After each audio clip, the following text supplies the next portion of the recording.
Kamusta mga kapobre? Ito, maglilinis uli ako ng bakuran. Medyo natanggalan na tayo ng mga damo. Itong area na to. So may apat pa kailangang linisan. Pati yun, yung mga dahon na nandun, yan tatanggalin ko yun, yung dry na yun. Delikado kasi ngayon kasi may wildfire ngayon sa ibang town malapit sa amin, kaya merong restriction ngayon dito. Kaya ingat muna, kailangan maglinis ang paligid. At delikado, malapit kami, nakakatakot. Wala naman ako sa sakwan. Ang hirap pag nag-evacuate. So may mga gamit ka pa. Tapos sasaglit muna ako sa bahay kasi merong dumating na delivery for me sa FedEx. In order kong sneakers na nakasale. Puntahan muna natin. Tawid tayo.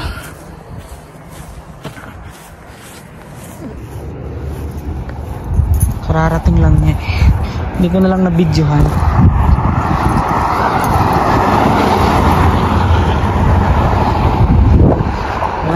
One week ko siyang hinintay. Ito na yan, summer na dito. Spring but parang summer kasi sobrang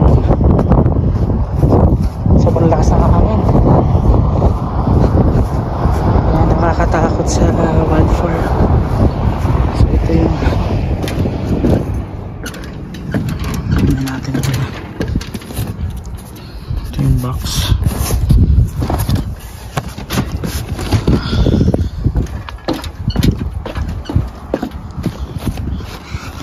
Dalawa siyang sneaker. So nabili ko lang siya ng $100 yung isa, yung isang pair. Kasi yung actual price is nasa 180. So almost 200 plus tax eh. Pinatulang ko na. Sayang naman. Lagay ko lang muna ito sa kwarto. Tapos balik na ulit ako sa paglilinis. Yun lang yung nililinisan ko. Yung tapat lang ng bahay namin. Yun lang. Kahingal. Kumain ako bago ako maglinis. Para hindi okay. Mabigat sa tiyan kasi.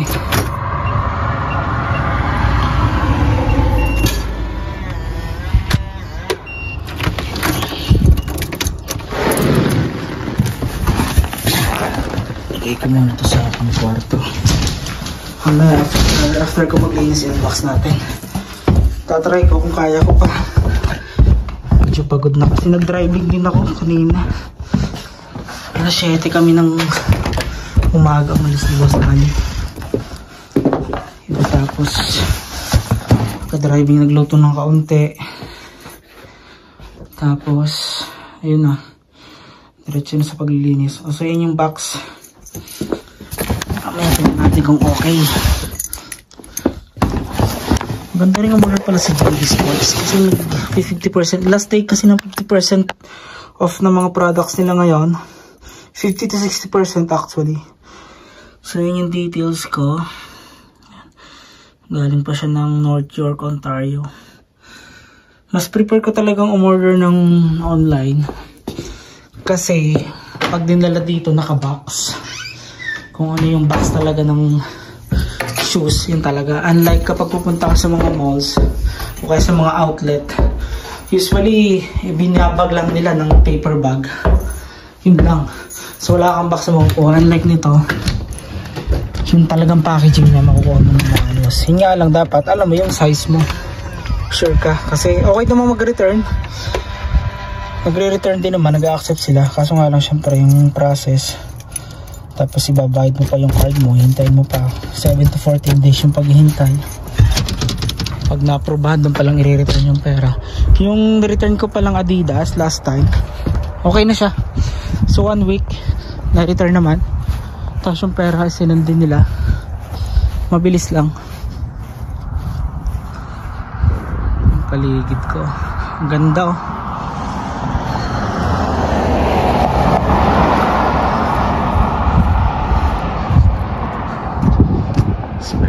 spring.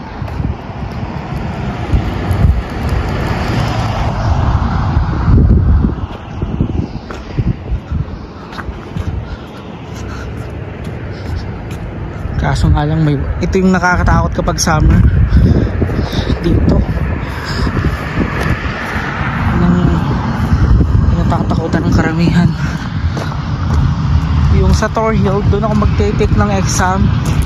Kahapon nagkuha na sila. Evacuate na yung mga tao doon by force. So kailangan lang nilang dalhin yung gamit lang nila na mahalaga mga documents. So kaya kung may mga medication sila, yung lang yung kailangan nilang dalhin. Kasi talagang within an hour dapat lumikas ka. Kahapon may yung tunog ng cellphone ko. Yung nilinisan ko, okay pa naman siya. May mga namumunga na, galing na. Ito, namumunga na oh. Nilinisan ko yan. Mamaya try kong tanggalin ulit ng mga dahon-dahon yan. So yun, hindi ko alam kasi sa 27 yung take ko ng exam. Hindi ko alam kung makapag-take ba ako kasi ngayon undercon talaga sila. Emergency. State of emergency sila ngayon, kaya I don't know. Try ko siguro silang tawagan. Tapos hindi ko alam kung papayag silang ilipat dito sa Smoky Lake. Ay, ganda ng paligid ko. So ayan, ayan yung linis ko mga kapobre. Konti na lang, madali naman maglinis dito. Maganda naman kasing lupa, hindi siya ganun katigas.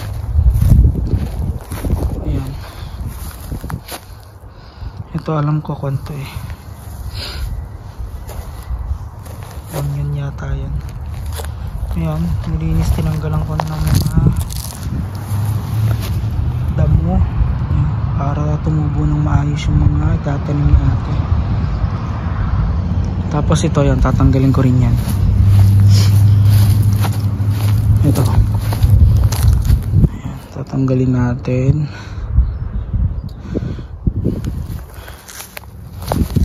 May bunga yan sa ilalim kasi yung dahon dry. So prone siya sa fire. Hindi talaga may iwasan. Tapos ang lakas pa ng hangin, kaya ang bilis ang takbo ng apoy, kaya medyo nakakatakot. Kasi in Tor Hill, almost 30 minutes lang from my place. So mamaya siguro magkukuha na rin ako ng mga gamit ko, magtatabi na rin ako just in case iba na rin yung prepare, diba? Sayang din yung mga pinamili kong damit kung hindi ko rin madadala. So much better ng safety first muna, diba? So yan, alas 12 na or 11:40 na yata. Tapos ito nga pala, pinapalagari ni ate ito. So tatanggalan ko, kakat ko ito mamaya into pieces. Tapusin ko muna tong garden, tapos diretso ako doon. Day off naman ako ngayon hanggang bukas. So wala rin muna akong ginagawa sa bahay. Mas okay na rin to para ma-exercise, kasi pag nasa bahay tulog lang ako ng tulog kapag nasa basement. Ang lamig pa naman. Grabing lamig sa basement. Parang walang pinipiling season, whether winter or summer, fall, spring, lahat siya malamig. Para mas malamig pa nga pag ganitong spring, kasi yung lamig parang buong katawan ko nararamdaman ko yung lamig. Kaya pag natutulog ako, patong-patong pa rin yung suot ko. Ayun, so kuhan muna, tuloy ko muna yung trabaho dito. Update ko lang kayo mga kapobre kapag medyo tapos na ako sa ginagawa ko. Yun mismo, cute, mabilis na wala. Linis muna tayo ulit.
Pagod.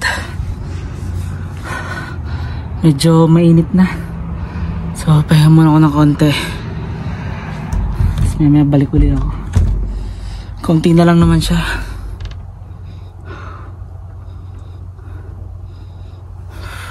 Bali, parang 2 box na lang siya. Natatanggalan ko ng mga damo. Tapos ligpit ko lang. Tapos magkukundin ako. Sibakin ko lang yung kahoy. Tapos yun, okay na. Init. Yung ibang mga patient pala na nasa Thorhild tsaka sa Redwater nilipat sa Edmonton City. Kasi talagang need na nilang i-evacuate yung mga tao doon. Emergency alert na talaga. Matindi yung wildfire. Hindi kaya ng mga firefighter.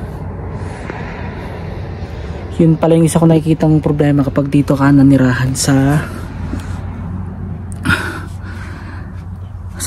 province compare sa city na walang masyadong mga farm, walang masyadong mga trees. Dito madaming trees sa amin, tapos ang lalaki pa ng farm, kaya yun kaunting kon lang talaga,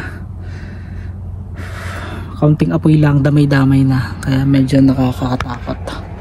Sabi nila medyo malayo naman kami, pero sabi nila hopefully walang mangyari. Pero mamaya siguro pag uwi ko magliligpit na ako ng yung mga damit ko talagang mahalaga na kailangan ko. Dami ko pa namang in order na medyo branded, so nakakapanghinayang kung masusunog lang siya. And hopefully na hindi naman talaga magkaroon ng sunog dito. Pag nagkataon first time in my life, oh my god, nakakatakot. Tapos sa 27 pa yung aking rural exam.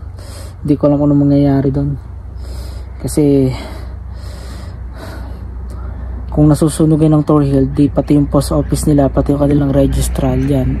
Lahat damay-damay. So paano yun? Yun ang iniisip ko. Kanina nang mag-driving kami, sabi ni Kuya Ali, try kong tawagan ang Thorhild pero walang sumasagot. Try ko rin silang i-email. Baka pwede nilang i-transfer dito, kasi dito rin kanina ako nag-driving sa amin and medyo familiarize naman ako dito sa lugar namin. Yung mga speed limit yun, medyo familiar naman ako. Tsaka dito lang, hindi na ako lalayo kasi kung magta-travel pa ako, need ko ng 30 minutes na allowance bago ako makarating ng tour. Hindi, dito saglit lang. Kaya hopefully yun. Iinom muna ako ng tubig siguro, uwi muna ako ng bahay. Nauhaw ako. Update ko na lang ulit kayo mamaya mga kapobre.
Tapos na mga kapobre. So yan, natanggalan ko na siya ng damo. Ngayon pinatag ko na rin siya. Ganda na yung garden. Ayan, tatamnan na lang siya.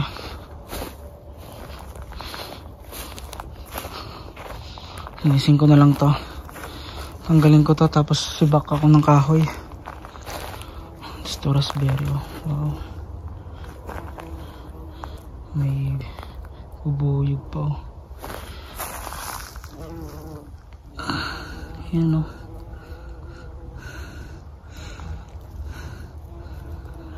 Namumunga na siya. Blackberry yata to. Ganda no. Kapag winter natutuyot siya. Ito ngayon summer. Yan. So cute.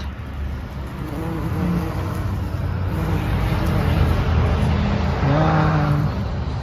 Laki niya. Lagnat ako nito pag na-estimate.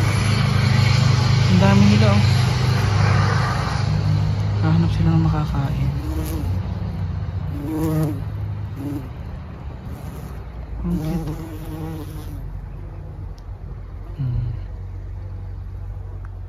Hapit pa natin. Cute. Ikutin natin. Ito masarap pag mayroon kang sarili mong garden. Pang pastime. Na-enjoy mo talaga yung oras. Ito medyo maliit oh. Ayun oh. Ang cute.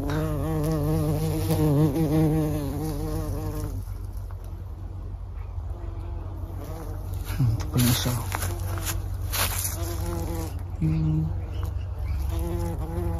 Ang ingay. Yung isa palapit sa akin. Tayo. Habulin tayo.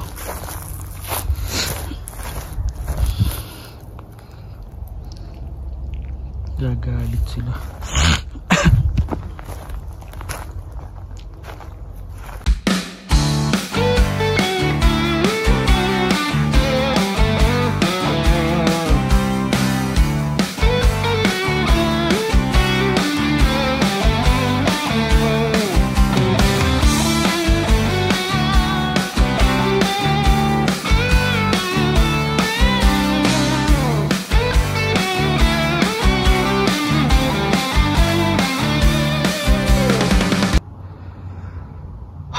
Hello mga kapobre. Ito tapos na akong maglinis at magsibak ng kahoy dito. So pahinga muna. 3:30 na rin.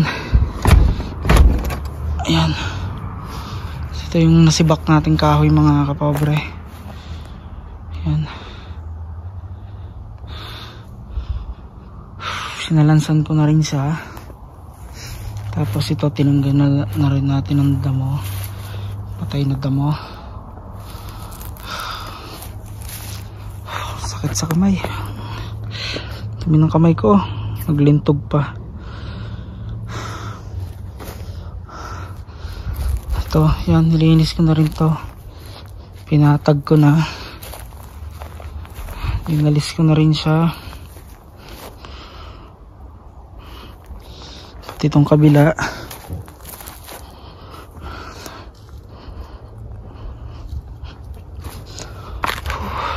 So yan, malinis na rin itong paligid. Yan, nilinis ko rin to. Pati ito, itong yard na to. Pati ito. Tapos yung kahoy na nandito kanina tinanggal ko na. Yan yung sinibak natin kanina mga kapobre. So yan. Tapos ito. Tinanggal ko na rin yung ito yung damo. Tapos kunin na lang nila yung bunga dyan. So yun yung naipon ko. Nakatatlo kong sako ngayong oras na to. Yan, so ito yung kabuuan. Baka namang maayos.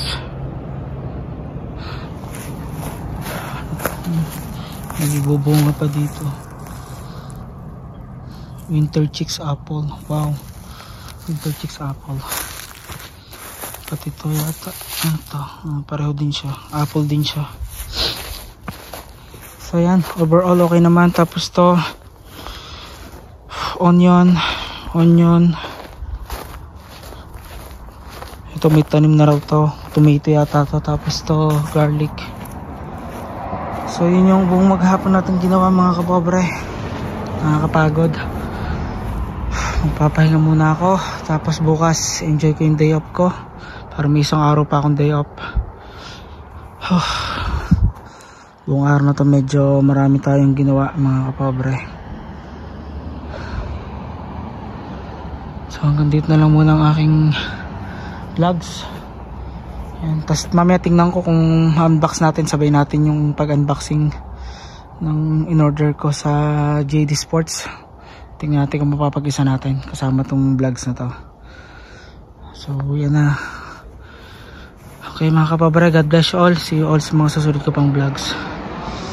Ganda ng panahon, no?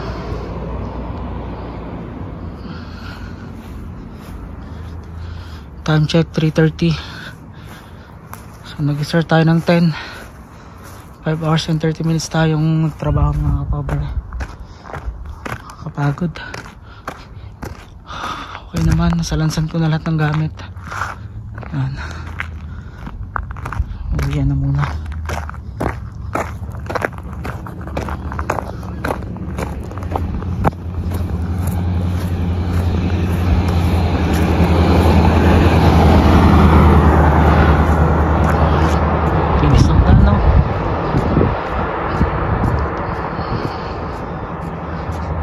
Paligid, sarap matulog.